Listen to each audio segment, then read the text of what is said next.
কোথাও যেন আমাদের সম্মানকে নিয়ে ছিনিমিনি খেলার একটা প্রচেষ্টা, তার প্রতিবাদ করতে, তার প্রতিবাদ জানাতে এবং দাবি আকারে এখানকার 3টি জায়গাতে অর্থাৎ বিডিওর কাছে, থানাতে এবং বিএমএইচ এর কাছে লিখিতভাবে আমরা আজকে এই দাবি পেশ করছি এবং ওনারা যখন আসবেন ওনাদের বক্তব্য নিশ্চিতভাবেই জানানো হবে সেখানে থেকে আমরা কি ফিডব্যাক বা আমাদের দাবির সপক্ষে আমরা কি পেয়েছি।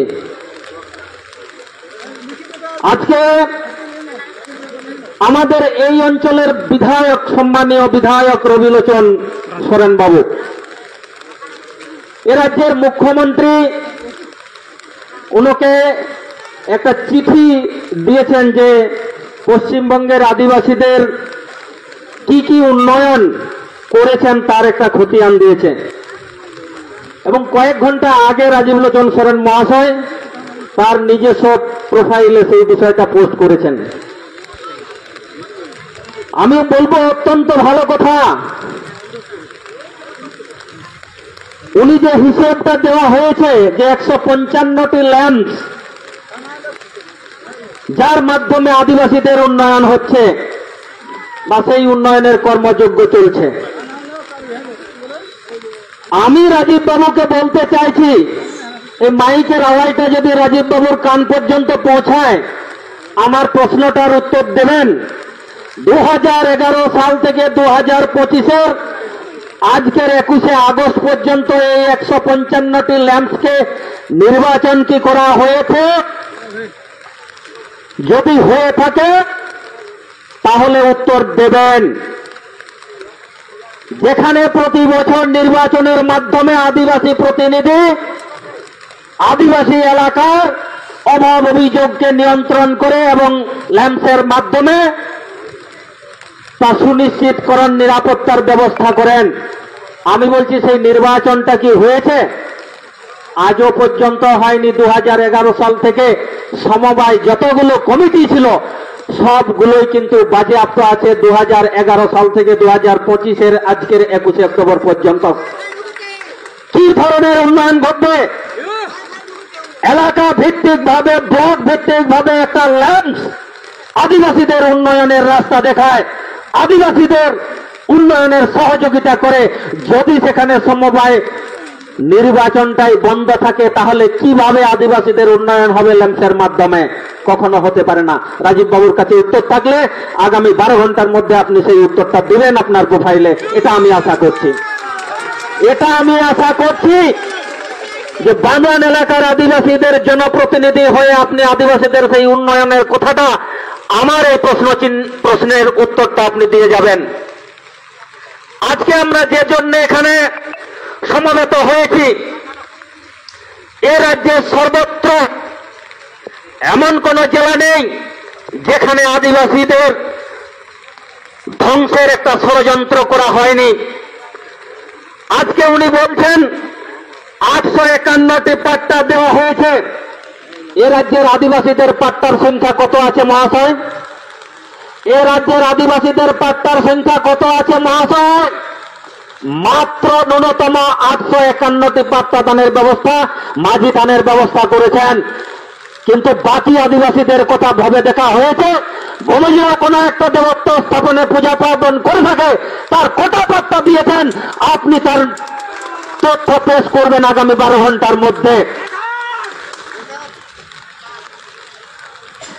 নিশ্চিতভাবে আমাদের এগুলো বিবেচনা করা দরকার।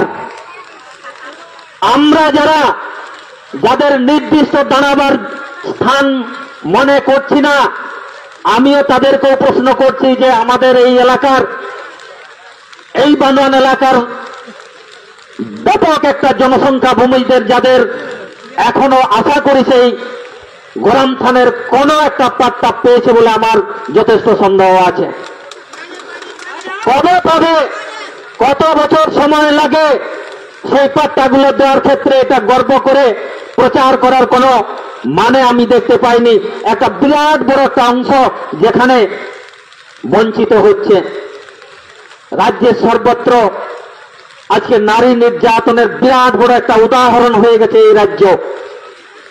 আজকে স্বাস্থ্য কেন্দ্রগুলো ঘুঘুর বাসা, নাইল ওই রাজনৈতিক নেতা চামচা বেলচাদের আখড়ায় পরিণত হয়েছে। সেই রাজনৈতিক চামচা বেলচাদের আখড়ার জন্যই আজকে স্বাস্থ্য কেন্দ্রগুলিতে শিশুরা না সুরক্ষিত, না মায়েরা সুরক্ষিত, না ডাক্তারেরা সুরক্ষিত। আমরা ঠিক আজ থেকে 1 বছর আগে কলকাতার রাজ্যিকর হসপিটালে দেখেছি কি ভয়াবহ সে কাণ্ড, যার তথ্য আজও কিন্তু সঠিকভাবে পাওয়া যায়নি। আর কেন পাওয়া যায়নি সেটা নিশ্চিতভাবে বড় মাথাদের হাত না থাকলে সেই তথ্যকে গোপন করা যায়নি। সেই বড় মাথাদেরকে টেনে নামাতে হবে, সেই বড় মাথাদেরকে বলিদানের ব্যবস্থা করতে হবে, তবেই যদি এই যে রাজ্য থেকে নারী নির্যাতন সহ আদিবাসীদের ধ্বংসের রাস্তাটা বন্ধ হয়। আমি কখনোই সেই কথা বলতে চাইনি যে একজন অপরাধী যার কোনো শাস্তি হয়নি। আজকে অভয়াকাণ্ডের উপযুক্ত এখনো শাস্তি হয়নি, কিন্তু বিচার চলছে। আজকে তার মা বাবা প্রতিবাদের জায়গায় আজকে চড় থাপ্পড় খাচ্ছে। ভেবে দেখেছেন আমরা যদি আমাদের কোমরটাকে শক্ত করে যদি না বাঁধি, আঁচলটাকে দিয়ে যদি কোমরটা জোর না করতে পারি, আগামী দিনে আপনি নিজেও আপনার সম্মান রক্ষা করতে পারবেন না। এ রাজ্যের মুখ্যমন্ত্রী যতই মহিলা হোক, সে নিজে কিন্তু বলনে এসে আপনার সুরক্ষা দিতে হবে না, আপনাকেই সেই সুরক্ষার জায়গাটাকে কিন্তু তৈরি করতে হবে, বাহুতে শক্তি সঞ্চয় করতে হবে। আমি মা বোনদের কাছে একটা প্রশ্ন রাখবো, আমাদের যে ভাতাশ্রীর মাধ্যমে আমাদের মুখগুলোকে বন্ধ করে রাখছে, আপনারাও কিন্তু তার অন্যায়টাকে প্রশ্রয় দিচ্ছেন। আপনারা মনে করছেন যে আমরা 1000 টাকা পাচ্ছি আর সেই টাকা দিয়ে হয়তো আমার কিছু সামান্য উপকার হচ্ছে। আমি নিশ্চিত উপকার হোক, আপনি নেন, কিন্তু এমন কোন অন্যায়টাকে অন্যায় বলে অস্বীকার করবে না যা থেকে আপনার সম্মানহানি হবে, যা থেকে আপনার সমাজের সম্মান ক্ষয় হবে, যা থেকে আপনার সন্তানের সম্মান ক্ষয় হবে, যা থেকে আপনার সন্তান শিক্ষা থেকে বঞ্চিত হবে, স্বাস্থ্য পরিষেবা থেকে বঞ্চিত হবে, আপনি বঞ্চিত হবেন, আপনার পরিবার বঞ্চিত হবে। এটাকে নিশ্চিতভাবে কিন্তু আপনারা প্রশ্রয় দেবেন না। আজকে প্রশাসন ব্যবস্থা ভেঙে পড়েছে।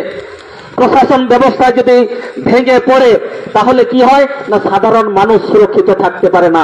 সাধারণ